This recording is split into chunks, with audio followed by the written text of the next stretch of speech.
Welcome to Veterans Voices. I am Art Maloney, Marine Corps Vietnam veteran, and the host of Veterans Voices. And I'm so pleased today to have with us a true American patriot, United States Air Force Lieutenant Colonel Nurse Barbara McCormick. Barbara, thank you so very much for coming today. And Art, thank you for having me. The two of us have persevered through 2 winter 50-inch snowstorms, and we finally made it. And I know that you've got a fascinating story to tell us about your life. Let's go all the way back to the beginning, because I think that's an appropriate place to start. When you were young and developing, can you tell me, was there anybody in your family or friends who started to give you some inspiration or food for thought about being a nurse, number one, or being in the military? So actually, Art, I think it's in my blood. My mother was born on the border of Germany and Poland in 1921, was actually a nurse. It was kind of like a trade school, probably 16, 17 when she became a nurse, approaching World War II. And she had been a nurse when the Germans occupied the area of Poland. That wasn't bad, but then the Russians came. And because of where she was born, the border changed so much in 1921, and for her brother in 24, that they both had 2 birth certificates, one from Poland, one from Germany. So when it got bad, she went to Germany, to Nuremberg, but she did not tell them she was a nurse.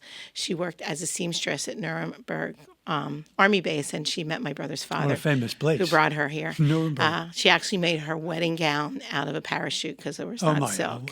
What? So fast forward, he brought her here. They settled in central Pennsylvania, and unfortunately he passed away when my brothers were 2 and 4. And my mother remarried, and he was a World War II vet. All right. And unfortunately, he passed away when I was 7, and my mom when I was 12. But I had pictures.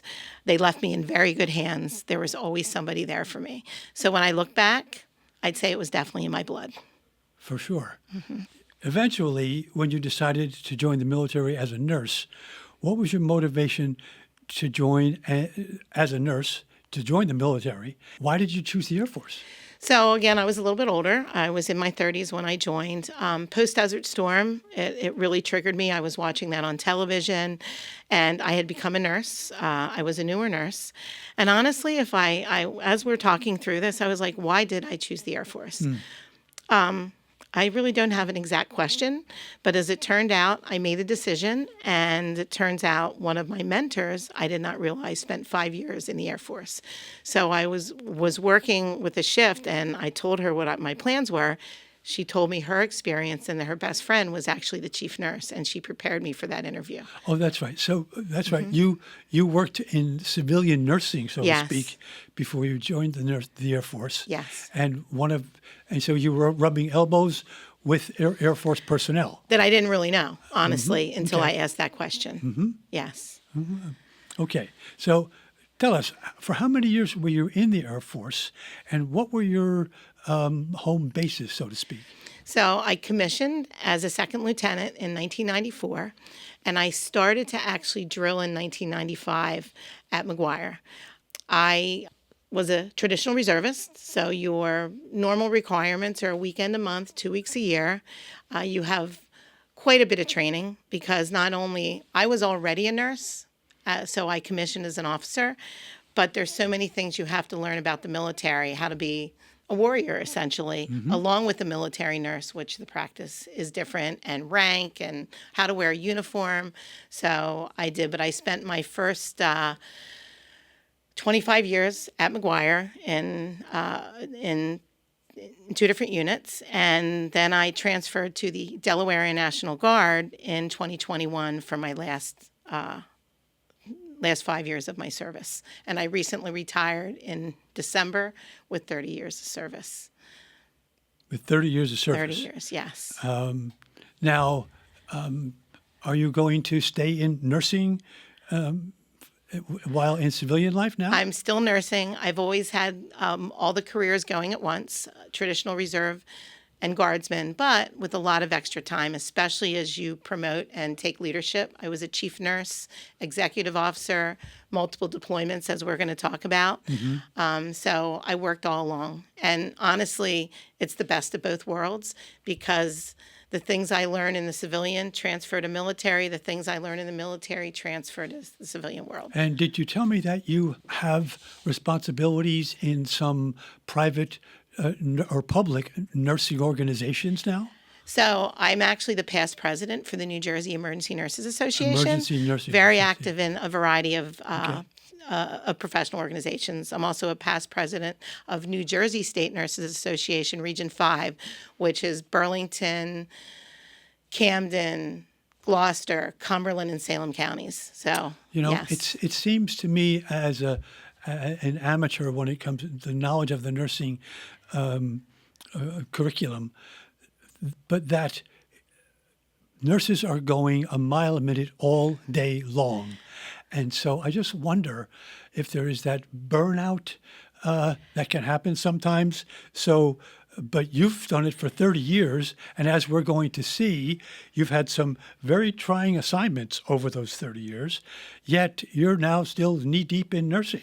So I actually developed a retired nurse program. Nurse emeritus is the collegiate term, I guess we could say, or academic term, but it's basically to bring retired nurses who have retired within the last 3 years to come back and mentor and support our new to practice, because we have such a high burnout and turnover. Oh, that sounds like a wonderful idea. And I think because of both mine and the military, that we it's just, again, I don't know if it's already in me, that resilience, but you have that adage that if you love what you do, you'll never work a day in your life. Yeah. Google says that the first training for nurse officer candidates is called Officer Training School.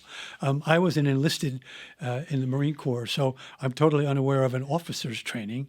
Can you discuss the training that you had, and where was it located? Commissioned Officer Training, or COT, is what we call it. And what it is they already give you credit for you have to have a bachelor's degree to commission in our services. I actually snuck in with an associate degree in a stipend program, but that's a whole nother story. So, but what they do is they bring all the commissioned officers. So you have your physicians, your nurses, your veterinarians, your chaplains, your attorneys, social workers. I'm sure I'm missing a couple, but we all come together, and they've changed over the years, but my specific training was for 30 days at Maxwell Air Force Base in Alabama. And they put us together. They teach you military history. They teach you military training. Unlike you, though, I actually had someone to make my bed. So I can't say I had to do the training. Not really, not make my bed, but they didn't check me. It was my own room. And yeah, so it's a little bit different. We have the PE, or physical, the training, PT rather. And we get to know each other. They break us up into our flights, and we have to work together as a team. And and you have to pass, or you're not going to be able to take on your position. So I guess you've heard some of the horror stories about how Marines are taught how to make their beds. I'm sure. Yeah. I'm sure you could teach me more. Can you please describe your Air Force specialty, what you did specifically in the Air Force, and how that compared to what you were doing in your civilian life? And were you able to select your own specialty in the Air Force? So if you would kindly elaborate a bit on that. So because I was commissioning the Air Force, you have a specialty AFSC, or Air Force Training Specialty Code, and mine was a nurse. And you have different levels of that as the longer you've been a nurse and the type of nursing you do and your credentials. So it builds up. And but as a brand new nurse, you're a 46N1. Then it goes to a 46N3. As you get trained, you move on. And then we have other specialties. We have surgical nurses. We have maybe midwives, advanced practice, nurse practitioners, obstetric, I think I said that too. So there's all different types based on the training that you receive, whether civilian and then military schools. So specifically for me, a lot of my background is emergency department and critical care. So a new program developed in the late 90s called CCAT, and that stands for Critical Care Air Transport Team. And that consists of a critical care nurse, a critical care physician, and a respiratory therapist. And the three of us work as a team to manage the most sick patients. And you're going to see a little bit in some videos on what we actually do. So I was one of the first reserves to participate in that training, and was really neat because I did a lot of that in the civilian world too. So I was able to learn from each side to make it really work for me and my team. So, all right. So you did that for your first 6 years from you went in 1995, correct? Correct. And you did that up until the year 2006. The reason why I say 2001, excuse me. You were in for 6 years, and in 2001, something happened in the world that was going to change your life and everyone else's life in the world forever. 9/11, 2001. So now you've told me that that's one of the three national defense crises that you were involved in, which really became the crux of your activity while you were in the Air Force. It was the emergency of 9/11, when you were fairly close to the Pentagon. Yes. And then 10 years later, you went to Afghanistan. Iraq. And Afghanistan and then Iraq. And then 10 years after that, you were in Iraq for 6 months. So you had 2 overseas deployments in addition to 9/11. So I'd like to share a little bit about 9/11. So as I mentioned earlier, as a reservist or guardsman, you usually do a weekend a month, 2 weeks a year. So in September of 2001, my unit sent about 20 of us for annual tour to Langley Air Force Base. I didn't tell you, but Excuse me, where is Langley? Virginia, not far from the Pentagon. Okay. So we had been sent there, and my unit was probably 20, 25 of us. And I actually met my husband years earlier in the Air Force, and we went together. We rarely did something like that. And my husband was a New York City policeman. So we went. I had a 1-year-old who my sister was watching, and it's Monday, I believe. September 11th was a Monday, and we were working the emergency department. And when 9/11 hit, we saw it on television. And with me, I had probably 3 to 4 New York City policemen, some nurses, other people who probably would have been working very close, if not in the towers. So that became a very emotional time. Some of our people wanted to go right back home. As for me, we actually received a phone call because I had already had the CCAT training, and my physician was with me too, who was part of my team. She told us to be prepared. They may send us down to the Pentagon. Langley immediately shut down. Some of the fighter jets went from there. The medical providers, many that worked at Langley, were also called.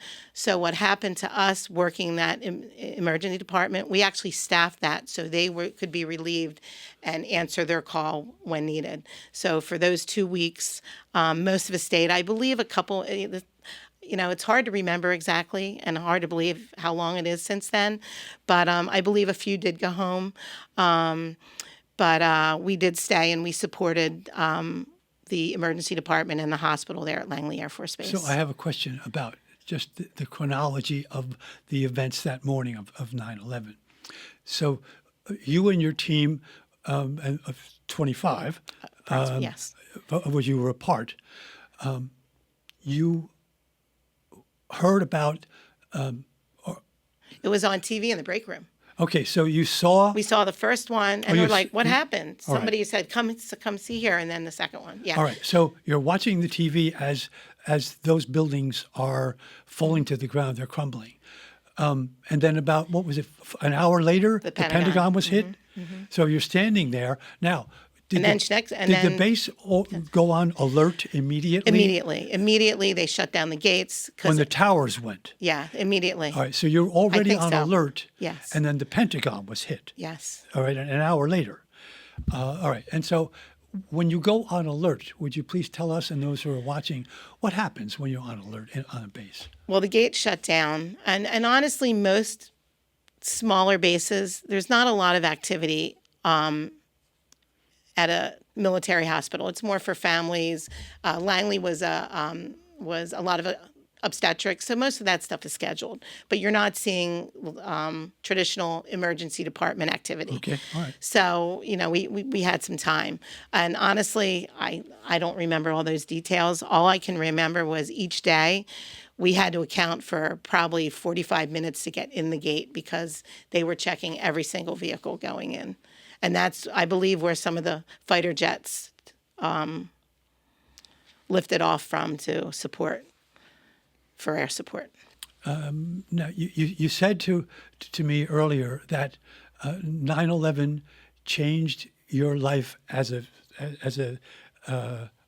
person, number one, but as a nurse, number two, and it changed your life forever. Could you tell us a little bit about how your life changed as a nurse? So being put on alert for that period already with my clinical skills, I knew that I'd be going somewhere. And even like all civilians, how we fly, the airs were quiet, how we get on an airplane, how we move about. I think everybody's lives changed significantly. Security, even how we, some of our privacy. We don't have all that as much anymore, if that makes sense. And excuse me, and you've got a 1-year-old at home. I do. I have a 1-year-old that at that time was with my half sister. Yes, for the There's 2 weeks. There's a lot of considerations now for you. Oh, there's a lot. And as a two military That's right. Your household, your you husband was both you military have to also. have you have to have things in place. You have to have a will. You have to be. I had to be ready to go even before this. 72 hours is the goal. So you need to I had to have a short-term person because my family was a few hours away that needed to take over.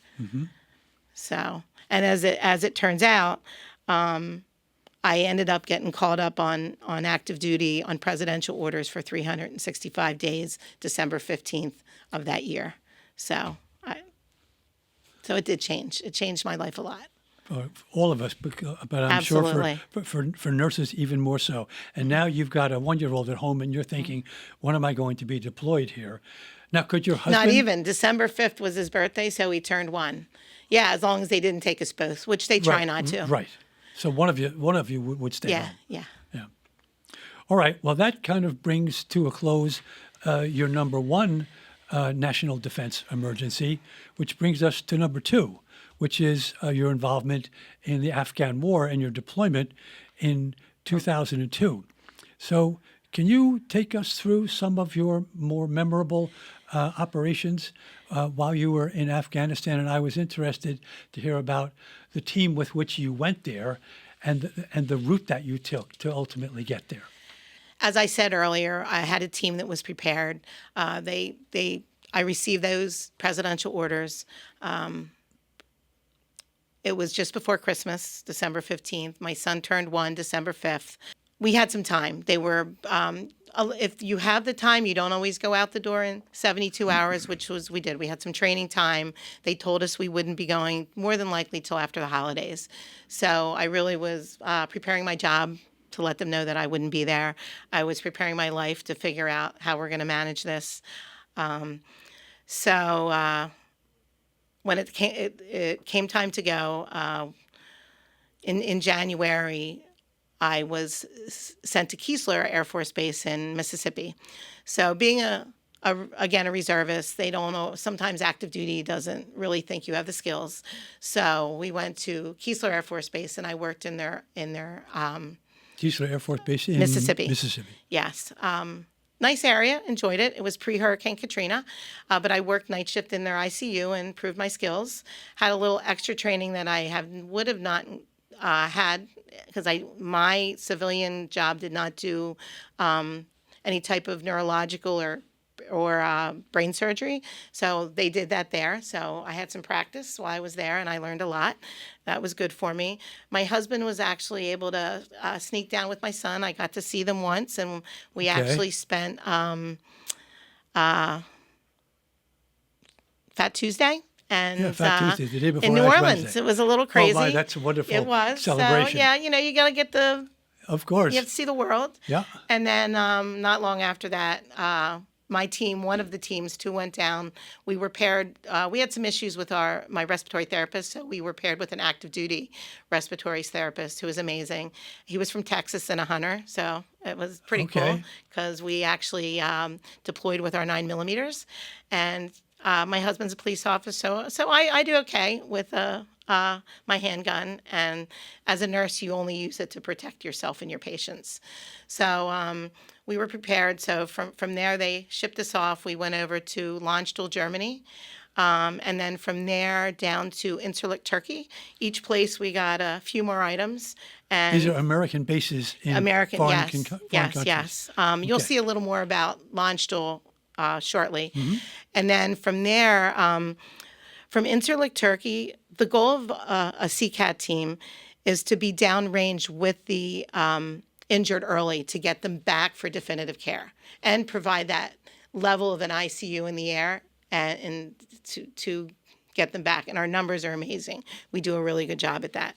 So with the CCAT teams for the Afghanistan area of operation, we were divided up to 4 different bases, 2 of which were in Afghanistan, Bagram and Kandahar, and then one in Karshi-Khanabad, Uzbekistan, and then one on the border of Pakistan. And I can never remember that one. I'd have to look it up again. I know it's in my notes. But for those 4 bases, we would move around and backfill, and we would work with the FSTs or forward surgical teams, and to get the patients, they would be basically start with self-aid buddy care at the scene, brought in however we could get them there, where they were driven, flown, helicopter, small craft. And in that time, everything only flew at night. When we flew into my first flight into Bagram, Afghanistan, all at night, we got off. I can't remember if it was a C-41 or a C-17, but we got out. They said, hold the, or 141, they said, hold the person in front of you because there's landmines everywhere. And again, I wanted to get back to my kids, so I followed directions very well. I actually built my own tent I slept in Bagram, Afghanistan. So, not a whole lot of medical officers can say that, but it was So were you in a there. tent with 2 or 3 others, like a mesh tent? Or Oh, we didn't even, it was really the Wild West. We were with whoever was coming in. It was all medical, but male, female, we didn't, and we dealt with it. All right. As things got bigger, built up, they had specifics, male, female, different camps. Like we were just with the Air Force. We were right at the bombed out air terminal at Bagram Field. So, and in the morning, the A-10s would take off on their bombing missions. You could hear them. But yeah, so that was my, and I had 7 missions. There weren't as much in the beginning. I didn't have as much activity as I had in my next one, but I had some quite memorable ones. So was there any land-based fire at the planes or helicopters that you were taking? Oh, absolutely. That's why everything was at night. Oh, I see. Very good. And when you fly into Bagram, Afghanistan, they used to call it the toilet bowl because it's surrounded by the Himalayas. I see. And there would be crashed MiGs. Unfortunately, when we were there we had the Polish, the Brits, South Korean. We had different NATO camps forces. And Canadians. Yeah, we all had different NATO forces. So yeah, we had our own areas And so it sounds like you were pretty much nomadic. Oh, absolutely. So, what do you do with your personal gear? I mean, when I got to Vietnam, I had a sea bag that was probably only this filled because I had 2 pair of utilities and I would wash one and wear the other. What did you do? I mean, if I think of women and having all of your gear. Very little. Very little, And because you you're kept it wearing in one uniforms, bag. uniforms, PT gear, absolutely. That's quick because you're moving all the time. You got it, and I You just did. have to grab your bag from under your rack and go. Yep. Correct? All right. One other question. How were decisions made? Was it just based on the workload in the next place where, you know what, it's light here, but it's heavy over there? So, no, if that CCAT team left to go somewhere, another one would backfill them. I see. Okay. So that's how we moved. And there's a whole set of operations. When we move patients, it's a higher level. We have a whole system that does that, Okay. and we know what's going where, what aircraft they adjust. It's amazing what we All can right, so do. it's highly organized. It's highly organized. From the yes, top. from the top. So did you ever make 2 tours of those 4 places? Or just one? I've been to multiple places. Right. The only place I never got to was the one at the Pakistan border. Okay. I spent quite a bit of time in Uzbekistan and then in Bagram and Kandahar. Yes. Okay. Anything else from Afghanistan you want to tell us? If not, No, we're ready to go to Iraq. We have other things to talk about. Okay, fine. Yes. All right. Well, then now we're off. You're taking us off to Iraq, and that's the third level of your national defense crises, and this is a particularly long and very involved one with a lot of very powerful, let's call it powerful information. So this is the last of your 3 national defense crises, and it's the Iraq War in 2010. Would you please just relate to us your most notable activities, and we can start from the top and take it from there. So before we do that, we have some 2 videos that we'd like to share that were actually aired on 60 Minutes. In between those times, This is CBS 60 Minutes on national TV. National TV. Mm-hmm. The colonel who's highlighted is a dear friend, and I'll share a little bit more after we watch these. Fine, let's watch the first one. Thank you. 21st century science and old-fashioned guts are revolutionizing combat medicine for our troops. In Iraq, the medical units made famous by MASH have been retired in favor of new combat hospitals set up in the midst of the action. One thing that hasn't changed, though, is the courage of the medics, doctors, and nurses who are saving lives like never before. Last year, we went to see the action up close. We met 2 wounded Americans, Marine Corporals Kenny Lyon and Brad Folks. You wouldn't have expected either to have survived what happened to them. Their families agreed to let us tell you the story of how today's combat medicine gave both men a fighting chance.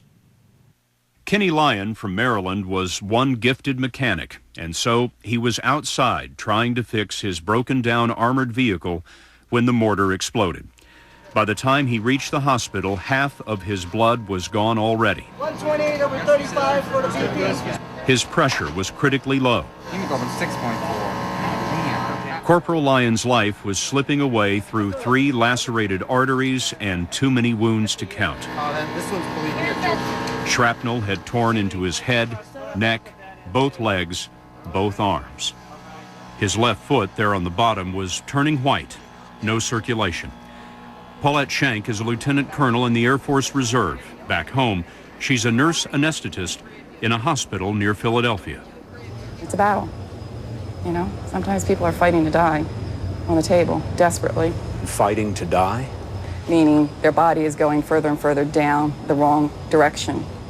They need us to be able to resuscitate them so that we can stop that negative spiral downward, so that we go back to the spiral of life. Shank supervised the operating rooms of the Air Force Theater Hospital.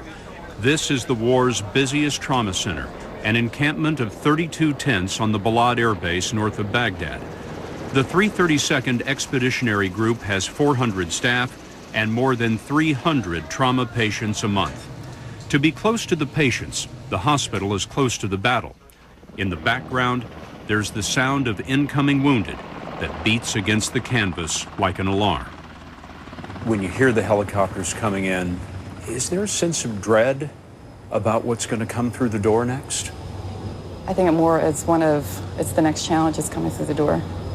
To ward off that ugly death man who wants to take away your person, and it's your job to make sure he's not successful today. The day Kenny Lyon was wounded, another Marine, Brad Folks, was hit by a roadside bomb.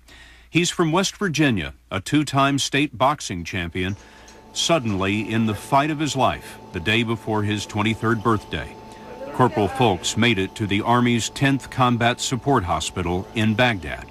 want you just relax, okay? And we'll let you know every time we move you. Lieutenant Colonel Warren Dorlack flew in with a team just for folks. Dr. Dorlack is chief of trauma at the giant American Medical Center in Landstuhl, Germany. He's one of the military's top doctors. He came himself because of Folk's condition. Folk's lost a lung, his kidneys are failing, and half his body is burned. I think his overall prognosis just from his burn alone is actually very good. Even burned that extensively? Even burned that extensively. The problem with this patient is that he has a number of other severe injuries, the biggest being the problem with his one lung. We got to get him on this flight.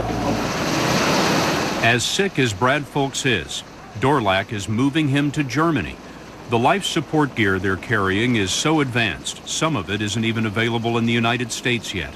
And at the same time Folks is flying to Germany, special medical teams from Texas and Maryland are flying to Germany to meet him. At what point do you say to yourself, we can't save this life? You know, we don't make that decision. We go full court press on everybody. That full court press starts with the quick response of these medevac helicopters, flying emergency rooms. Staff Sergeant Danny Stevenson is a flight medic with the Army's 57th Medical Evacuation Company. Back on September 11th, 2001, he was a staff at the Pentagon treating the wounded. After 9/11, he asked the Army to send him overseas. They called you. You don't have backup. You are the backup. So if you can't get the job done, nobody else can. It's a lot of pressure. And I can handle that kind of pressure. Helicopter units like this one are spread out all over Iraq so that no injured man or woman is more than 20 or 25 minutes from their reach. It's all about what the doctors call the golden hour, that first hour after the injury when a Marine or a soldier can easily bleed to death. Speed is everything. The medevac helicopters are sometimes fired on, and there's always the possibility of an ambush on the ground.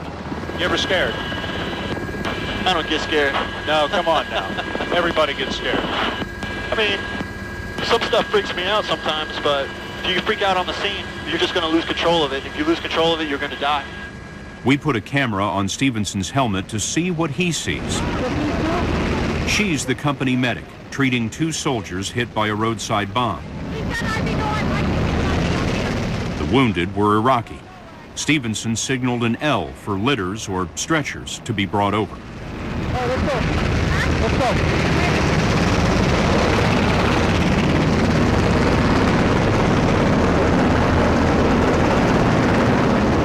Just 17 minutes take off to touchdown. The wounded reach the hospital, and they will survive. No one dies on the back of my helicopter. I'll do CPR all the way into the end. They die in the hospital, and that's where it stays. You keep them alive. That's right. I breathe for them, I beat for them, I do everything I can for them. That's remarkable. There's no other way to describe it. So actually the unit they talk about, the 332nd in Balad, is where I actually went in 2010. So I will share some of that, but we have one more Right, exactly. to watch here to follow up on the story because this all happens before I get to Balad. I'm looking forward to it. Thank you.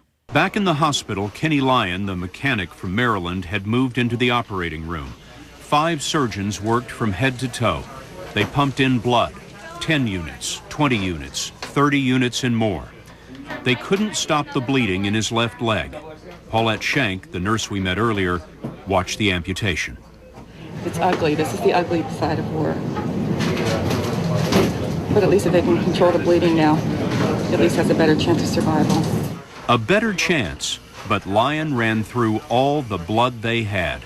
A call went out for donors. I'll get you more. Schenk was first in line. Our job is to resuscitate, to allow the surgeons time to stop the bleeding. And you try. It's so hard. And sometimes you're not successful. And it hurts. You feel like you let the soldier down. You know, the wicked death spiral won in that event. And you fought so hard I fight so hard against him winning. Yeah. And sometimes he wins. Maybe it was Shank's blood that made a difference, but more blood bought more time. Lyon's surgery would go on for hours. That same night, Brad Folks, the burned Marine from West Virginia, was loaded onto a C-17 cargo plane, rigged for intensive care, and bound from Iraq to Germany. He's improving? Yeah, actually, from the time we picked him up at the Combat Support Hospital, slowly along the way, he's been continuously improving. Some patients, sedated, will never know they were on the flight. Others can't seem to leave their memories behind. The setup on these planes is a big innovation. Doctors have even performed surgery on board. In Vietnam, it took about 40 days for the wounded to get to the States. Now, it's as little as 3 days. Back in the hospital, we found that nearly half of the patients aren't Americans at all. Many are Iraqi civilians, like this boy named Anas, who was wounded in a bombing, and this teenage girl who came in with a head wound. They took her to the CT scanner and found shrapnel had cut across her brain. There was nothing they could do for her but offer a last touch before dying.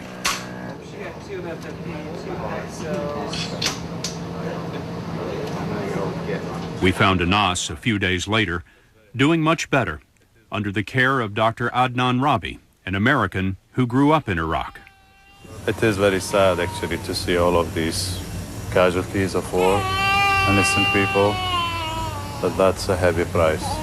This country paying for peace and democracy, I think. Worth it? I think so. Really? Not for in this generation, maybe for the next generation. For the next generation. Maybe his generation. I hope so. We caught up with Brad Folks, the burned Marine from West Virginia, as he made it to Germany. Days later, he was well enough to fly on to the Army Burn Center in Texas, where he was reunited with his family. Dr. Dorlack says that by that point, his care involved a dozen aircraft and maybe 1,000 Air Force personnel. No one would want to, care to, put a price tag on this, but just to get a sense of the scope, it probably isn't unreasonable to believe that $1 million was spent on this young man to save his life. I'd say that's probably a good conservative number. Still, all of the effort wasn't enough. 18 days after he was wounded, Brad Folks, like many burn patients, lost his life to an infection, leaving behind his parents and 2 sisters. For Kenny Lyon, it's a different story. He got through his surgery. In 5 days, he was back in the States. It's been hard and he's been lucky, but this is Kenny at Walter Reed Army Medical Center in Washington, D.C. He's working with an artificial leg. He has nerve damage in both arms, part of his tongue is gone, and a wire is holding his jaw together. How much do you think you're going to get back? I'm going to get everything back. And that's my goal right now. I'm going to fight to retain everything I had before. Give me a sense of how it feels to be in your skin right now. I'm just happy. I love coming here every day and doing my therapy and pushing myself. And every day I get stronger and better and faster, and I can use my hands more, and I'm having fun. You're having fun? Yeah, why not? What else am I going to do? Might as well make the best of my situation. I mean, I'm better, I'm alive. It's all downhill from here, it's all gravy. Kenny Lyon joins nearly 9,000 Americans who've survived severe wounds in Iraq. The military says it's the best survival rate in history. But Paulette Schenk told us it's not the survivors she remembers so much as the patients she's lost, like a sergeant who died a few months ago, one of those who never quite leaves her. I still talk to him up there and say, I need your strength with me today. Sergeant so-and-so, I really need your strength with me. And I'll say his name. You remember the names?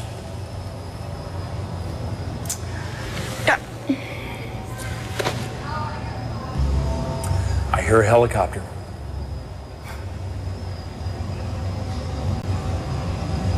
And I'll think of my sergeant. Indescribable, hey? Yes.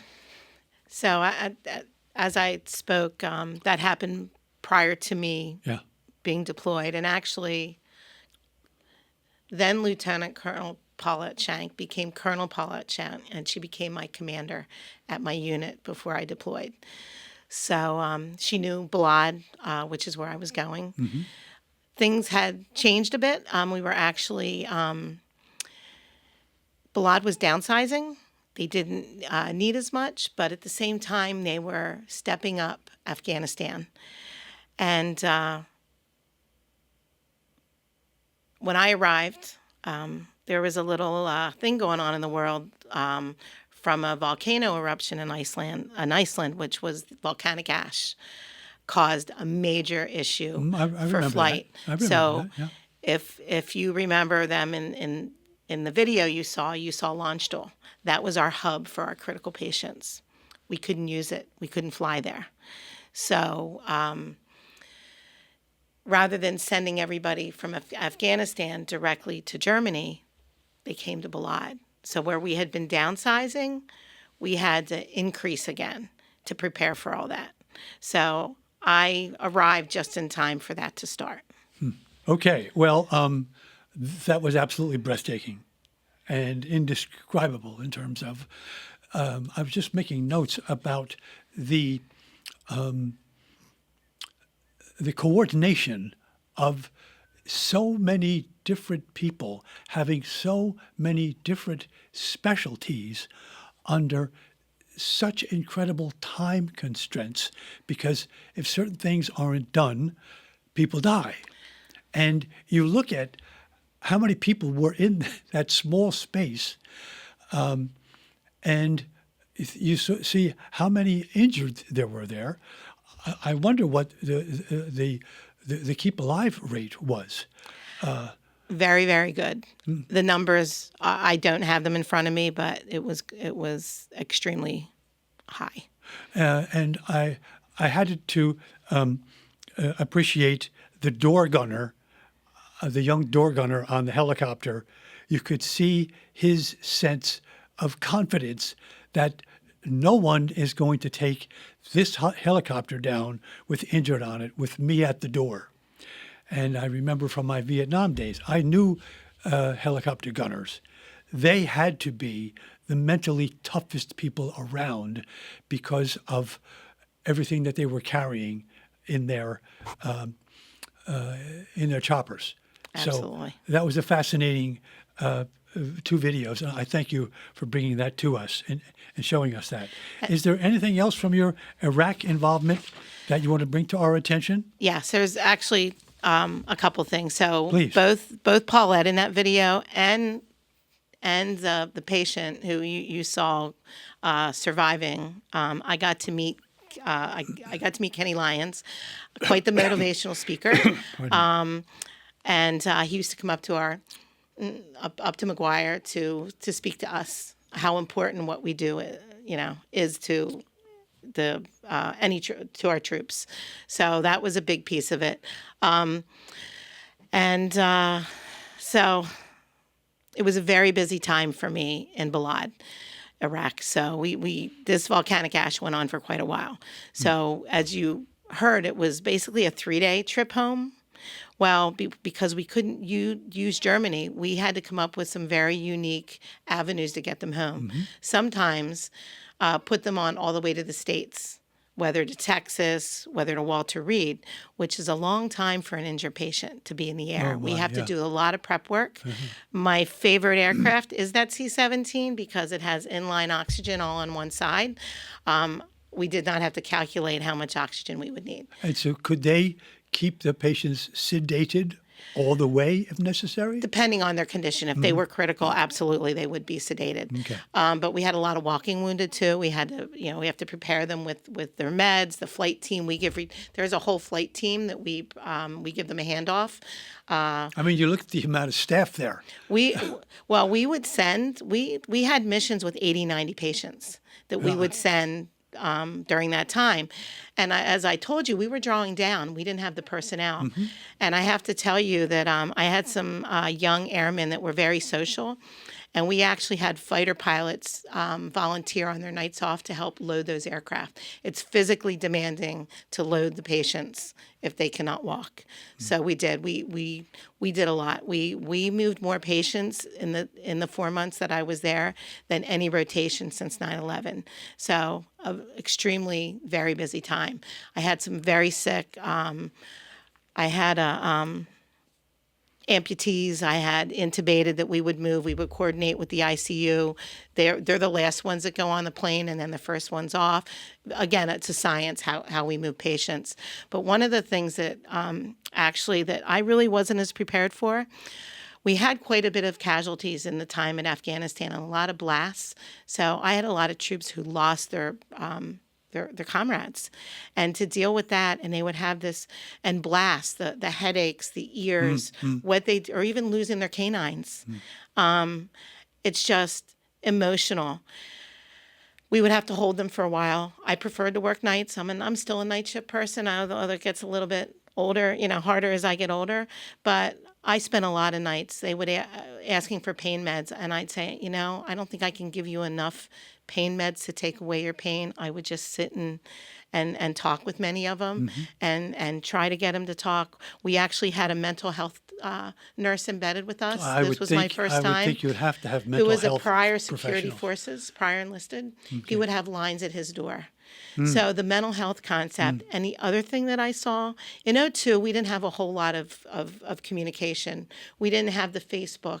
We didn't have the instant letters. In your area, in your time, you had Dear John letters, right? Right. Yeah. Well, imagine that Dear John virtual. I'm watching my spouse break up with the neighbor or my best friend while I'm here after I just lost my comrade. So that piece of mental health was just an added mental health. So that was tough, yeah. So that was probably one of the hardest issues to manage was that component, because they do have a physical component with the blast, and they have the mental component, and not being able to really relieve them of pain as I can do when it's a physical. I can take away most pain when it's a physical problem, but that pain management on a mental is a completely different animal, and that's what I think we all have some PTS. From whatever we do, nursing, life.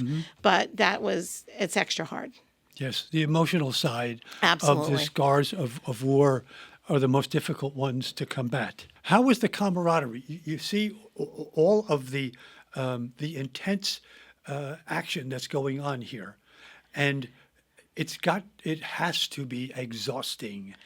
What was it like when one of you says, listen, I'm going to drop here?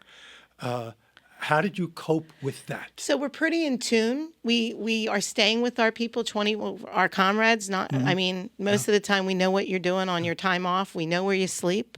We're in tune. We pretty much see each other. Hey, maybe you need tonight off. I think as a team, just like athletics, right? It's a big team. It's not just one. So, we know, and sometimes we have to force people to take a little break. When you returned to the U.S., did you experience any job let down? I speak, when I came back, when I was in Vietnam, we were busy all of the time. When I came back to stateside, in infantry bases, it was as quiet as a church. And a lot of guys started to get PTSD and think because they had too much time on their hands. What was it like for a nurse? So again, nursing is just depending what type of nurse you're in. Again, ER, critical care, it's crazy. So I went back. I had a little time off, to reorient, adjust. But I went right back in it. Now I have. My son then was older, so his school activities. I was still a student. I was working on my doctorate. I was still a reserve guardsman, so I still had that commitment. And work. Just being a nurse, you're always busy. And Fine. So there was no I had no letdown. letdown Okay. at all. And if I can say one more thing, Please. it's almost after I came back from Afghanistan, when I came back, my husband went out the door. It was harder to stay home to manage everything. Again, the same way, work, guards reserve, school, my son's life, mow the lawn or clear the snow. It's a lot of work. It was easier to be deployed and just take care of me and my patients. So that's just a little piece for being a spouse of a military or, EMS, any of that when they don't come home. Thank you. One final question. Can you give us 60 seconds on what your activity was during COVID? So I think with COVID, it was a huge challenge for everybody, nursing, the hospitals. For me, I had been in a weird transition at work. I had some time off. I volunteered to go to New York. I was not tagged, probably because I was the chief nurse, but I prepared people for COVID. We didn't know. In the hospital, I went back for round 2 and 3, but being at McGuire at the time, we actually gave the first vaccines, us in Barksdale, Louisiana. So we were busy with that. I was busy. I said we brought people from across the country to head to New York. Then I transferred to the Guard. Not too long after that, and I was deployed directly into their COVID mission where we supported the Delaware Department of Health in COVID. You are a true patriot. We look at all of the things that you've been a part of. I mean, what a absolutely incredible life in the military. And I'm just so grateful that you've come to spend your time with Veterans Voices today. Thank you so very much. Art, thank you. It's been an honor.